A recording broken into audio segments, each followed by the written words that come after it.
doesn't. Um, he died of a drug overdose, and he struggled with addiction for a good decade. And during that time, there were a couple of times when we thought we lost him, thought we were going to lose him. As the parent of someone struggling with addiction, you're always kind of waiting for that phone call. And one day we did. And it it was it was a shock, but it was a feeling, almost want to say it was familiar. I had just expected it for so long. Um, but it still doesn't prepare you for losing your child. He was living out of state. He had made plans to move in with my mother. Unbeknownst to me, they kind of worked it out between the two of them, and I wasn't sure it was a good idea, but he was in a period of recovery. And a month before he was supposed to move down there, my mother passed away. Um, the house, she had put the house in my name, so we said he could still go down there and live in the house. So he was living in Pennsylvania at the time. Um, so when we got the call, I just remember I just fully went into got to take care of this mode. I don't have time to break down. We've got to get down there to Pennsylvania. We've got to get him. Um, my husband, my mother-in-law went to check on him, and she's the one that found him. And I thought, oh, we have to get down there to her. We have to tell our daughter that her brother passed away. And it was just all this. I got to take care of it. I don't have time to even deal with my own feelings. Um, so got everything taken care of. And um, I'd say after about 2 weeks, I went back to work. And, I thought I was doing as fine as could be expected when you lose a child. And then I remember he died in June. And I remember that Christmas Eve day, I was out running some errands. And one of my errands was we need to get an arrangement to put on Nicholas's grave. And it just all of a sudden hit me, oh my God, this is my Christmas for the rest of my life now, um, is to get an arrangement for my son's grave. Um, and that was just kind of a milestone for me. I felt like everything kind of caved in at that point, but got through that. We found some wonderful ways to memorialize him. It just so happened that that year, that first Christmas that he was gone, our town um, decided to do memorial trees at the at the town site, the library, the senior citizen. They have a field there. So we got a tree and we decorated the tree, and then they would have a tree lighting.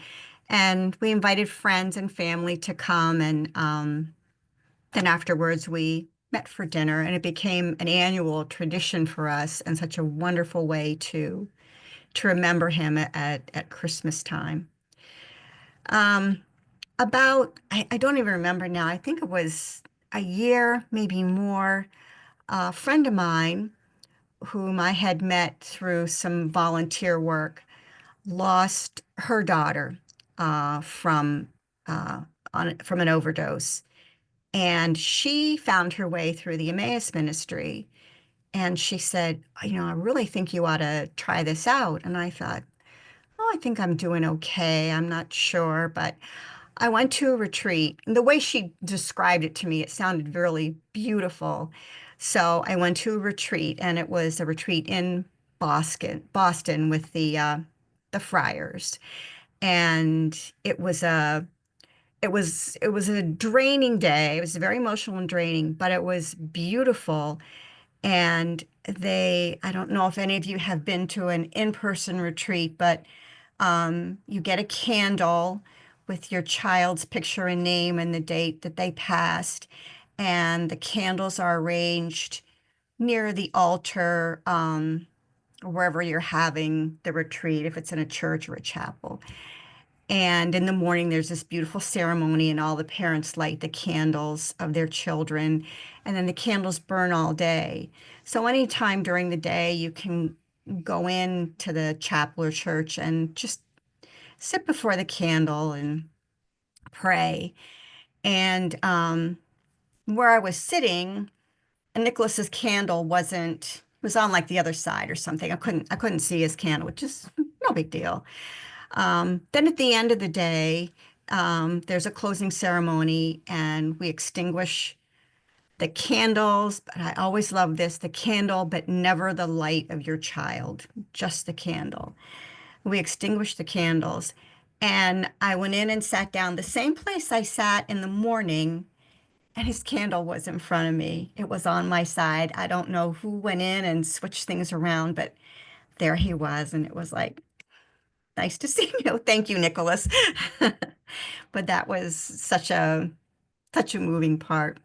Um, but following that retreat, the woman who had urged me to go said, I think we could bring this to Rhode Island. She was a parishioner um, in Tiverton, and I was a parishioner in Cumberland.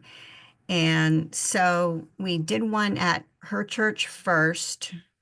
And then for, I don't know, 7 years maybe, I'm not even sure Mhm. anymore. Um, she would do one at her church and I would do one at my church, and we'd kind of alternate. But that experience um, was extremely helpful for my grief. I mean, walking with others through this journey was extremely helpful for me, and hearing other people's stories and how they coped, how they didn't cope. I remember the retreat I was at in Boston. There was a woman who was extremely angry, understandably. And I had gone to another retreat some years later, and she was there, but she was helping with the retreat. And she said, when she first came, she was extremely angry, but she had worked through it, through the Emmaus ministry, through her faith, had worked through it to where she wasn't angry anymore. And now she was helping other people deal with their grief. So being involved in the Emmaus ministry is just such a great way to heal, to heal. I remember another woman who said she, had a candle, had gone to an in-person retreat and had a candle. And for the first year or so after her child died, they didn't go anywhere for holidays. They just stayed at home. And somebody invited them over for, I think it was Easter. And she said, well, I'll come if I can bring, I don't remember her child's name, let's just say it was Joseph. He said, what? And she said, I have a candle and I light the candle every time there's a holiday or an occasion. And if I can bring him and put it on the table and we can light the candle, I'll come. So of course they said fine. But that stuck with me too. Can I bring Joseph? I loved that. Um, my grief journey is at a different place now, not necessarily better or worse. It's just different. My daughter has gotten married. She has two children now, and my grandson has Nicholas's name as his middle name. He's Grayson Nicholas, and I've gone through all of Nicholas's things and clothes and toys that were his as a child or a baby. We now pass on to Grayson. And we talk about him so much that Grayson now talks about him like he's a part of our lives. Um, we had to have our dog put down recently, and we were trying to explain to him that Waffles was in heaven. He's in heaven with Uncle Nicholas. So he he talks about Nicholas, Uncle Nicholas, as a lot. This was Uncle Nick's, that was Uncle Nick's. Waffles is in heaven with Uncle Nicholas. And so that's a great joy, but there's a great sadness knowing that Nicholas isn't here to be an uncle to his nephew. And now we have a granddaughter who's 9 months old, and knowing that he won't get to interact with them is very sad. Um, and my son-in-law is a wonderful person, and I think Nicholas would have loved him. I think they would have had a great relationship. And it makes me very sad that he's not here for that. Um, but the my faith um, and my belief that we will be reunited someday when my time on earth is done is what keeps me going. If I didn't have that faith, I think I would lose my mind. Um, I just firmly believe that we'll all be together again and that God is looking over him up in heaven now. Um, I think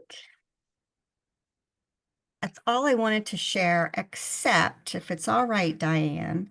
A couple months ago, our bishop um, did an email program on mercy, and I received one on the day of Our Lady of Sorrows.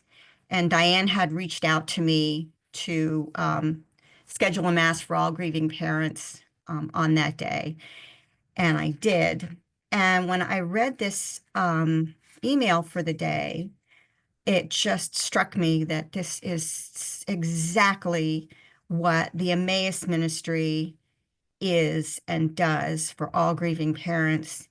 And I'd like to read it if that's okay. No one shared more deeply in Christ's suffering than his mother. At the cross, she did not turn away, nor did she try to flee from sorrow. She remained standing, silent, steadfast. This is the essence of mercy toward the afflicted. Presence. To comfort does not always mean to fix. Sometimes no solution exists. Comfort means standing beside, sharing tears, holding silence, and reminding others they are not alone. Mary is the model of this merciful presence. By her silent strength, she gave comfort even to her dying son. The world often tells us to hide from pain, to avoid those who are grieving or suffering. Yet mercy walks toward the afflicted, not away. It listens when words are few. It bears the weight of sorrow and love. To comfort is to remind the suffering that hope is possible. And that just sums up the Emmaus Ministry for grieving parents. It's gathering with other parents and knowing there's nothing you can say that's going to make it better, but just being in the presence of other people who have suffered the way you have is in itself a comfort without any words. Um, and I know I'm always wanting to fix, make it right, make it better. And this has been a learning experience for me to know that from being on the receiving end of it, it can't be fixed. But sometimes just somebody being there, um, just to listen, just to smile, can make all the difference in the world. And that is what you get from the Emmaus Ministry. And that's it.